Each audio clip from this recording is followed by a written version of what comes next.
Yeah, it's a really anti-work philosophy. That work is, I think they think of all work as toil, and it's a hindrance to the good life, which is the leisured life.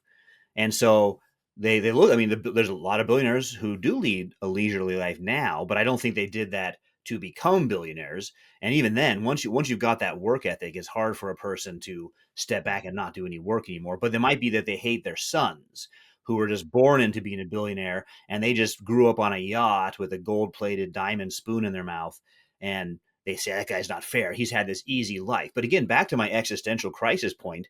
Yeah, but that guy's drunk all day on cocaine, womanizing. I mean, you're looking up to that guy because he doesn't have to work?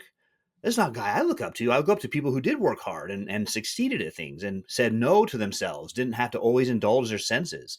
And so it's a really weird kind of, we want to lead a good life, which is a leisurely life. Point out one person leisurely, that guy. All right, but he's a mess. Well, somebody who has leisure must be doing good, and there's not really anything to point to. So it's the same idea that they nest it in these nice sounding phrases.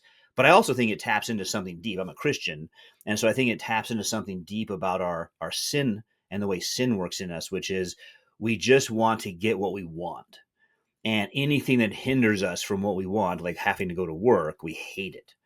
And a lot of those things, like work, God put into life precisely to teach us not to live that way.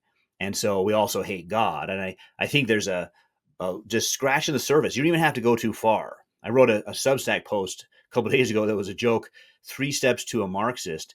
And I gave 4 examples. And in each example, you got to Marxism in the first step, compared to like six degrees of separation with Kevin Bacon, and by the sixth one, you know someone who knows Kevin Bacon. This was like, all right, I'll take 3 steps to get to a Marxist. Oh no, well that just took 1 step. Let's just try another one. So you don't even have to scratch the surface very far for them to say, I hate God as described in the Bible. That's what's behind it. And it's sort of like, okay, I'm glad you're honest. Why don't you put that on your office door then?